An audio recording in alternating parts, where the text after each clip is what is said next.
Do Quinpaim, Paulo Cogos, eu passo para você o comentário agora. E para minha pergunta eu quero pegar o gancho de um pouco daquela discussão que você teve com o Coronel Gerson Gomes sobre o escopo do Estado na economia. Então eu concordo um pouco com vocês dois. Eu concordo com o Coronel Gerson Gomes que a iniciativa privada é melhor para gerir todos os setores do que o Estado, mas também concordo com o Kimpaim que é muito perigoso fazer esse tipo de falsa privatização entreguista para empresas como a BlackRock, e que foi o que o Fernando Henrique fez de uma forma extremamente traiçoeira, por exemplo, com a Vale do Rio Doce, que foi entregue para globalistas. Sim.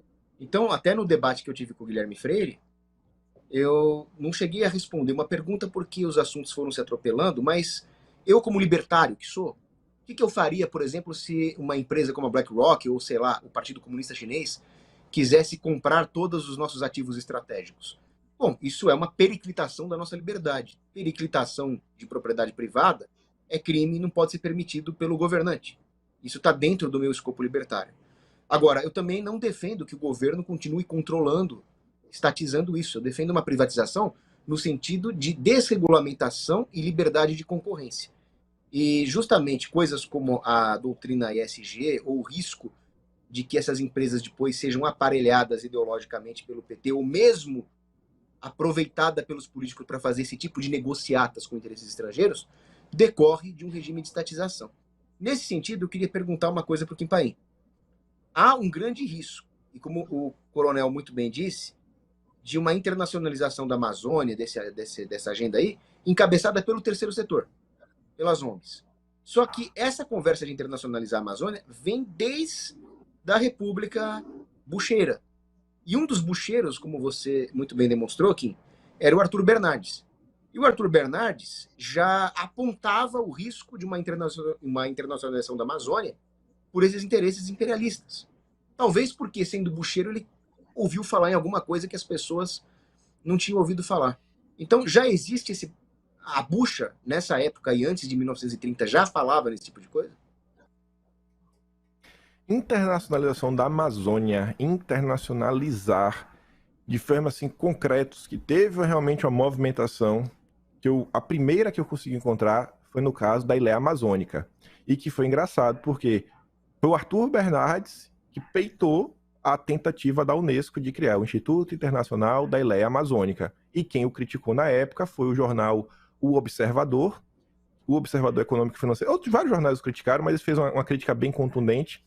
E aí eu até comento no vídeo de hoje que este jornal, ele tinha como seu redator-chefe um cara chamado Olímpio, que era amigo, quer dizer, foi cria de um cara chamado Cândido. Eu esqueci o sobrenome do Cândido, mas enfim, o Cândido era um bucheiro. E aí eles fundaram esse jornal, inclusive depois foi o jornal de onde emerge o Carlos Lacerda, e começa todas as críticas. O Arthur Bernardes, eu olho ele como um personagem engraçado ao longo da história do Brasil. E por mais que ele tenha sido bucheiro, assim que ele assume a presidência da República, ele sofre uma forte resistência. A turma, inclusive, aponta que ele meio que traiu o movimento, né? Traiu o grupo que o elegeu, São Paulo, etc, tudo mais. E meio que ele dá uma rompida com o pessoal, e foi o presidente que governou basicamente os 4 anos debaixo do estado de sítio no Brasil. E ele sempre teve assim, uma tendência meio soberanista, patriótica, porque o Arthur Bernardes também foi o presidente que tirou o Brasil da ONU, na época era a Liga das Nações. Acho que, inclusive, deve ser uma medida que deveria ser repensada aí para o próximo presidente. O Lula jamais vai fazer isso, porque hoje a ONU assim, está contra o ser humano, né? Vide a Agenda 2030.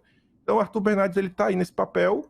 Aí chega em 1946, começa a fazer oposição, e Quaritov ele barra mesmo. Era deputado federal. Barra, não vai avançar. Aí você vê, naquela época a gente tinha pelo menos políticos minimamente preocupados com esse tipo de agenda. Olha como a nossa classe política decaiu. Em 67, você tem mais uma vez a tentativa de internacionalizar a Amazônia, que é a história lá dos lagos amazônicos do Instituto Hudson. Na época, o político que peitou e foi à frente, ganhou maior notoriedade, foi o Bernardo Cabral.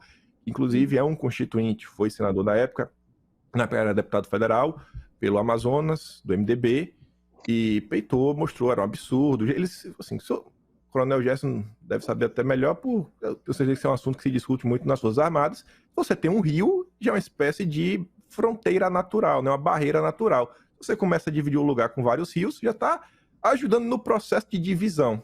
Inclusive, tem países, nações que se dividem um lado do outro, cidades, por um rio. Então, o pessoal já começou a montar todo esse processo. Aí você vê, olha no que deu. E aí esse Instituto Hudson, ele era capitaneado pelo Herman Kahn e... esqueci o nome era Robert Paulineiro, algo assim do gênero. Era o segundo na linha de controle. Essas duas pessoas eram amigas na época do Roberto Campos, o avô do nosso presidente do Banco Central. Roberto Campos foi quem, inclusive, prefaciou o livro do Herman Kahn. Quando o Robert veio no Brasil, ele procurou o Roberto Campos para tentar abrir algumas portas, porque eles já se conheciam da época que o Roberto Campos tinha sido embaixador nos Estados Unidos. E na época, se vocês forem no site do Arquivo Nacional, que tem aqueles dossiês que o Estado-Maior produzia, a Marinha, a Aeronáutica, tudo mais, tinha um dossiê só com matérias do Roberto Campos, que ele escrevia no Globo, uma nota que ele falava de nacional palhacismo. Olha só, as pessoas, olha para esses militares, estão duvidando dos bons interesses do Instituto Hudson, que vai integrar a Amazônia. Óbvio que não. Assim, o cara tentando entregar tudo que nós tínhamos.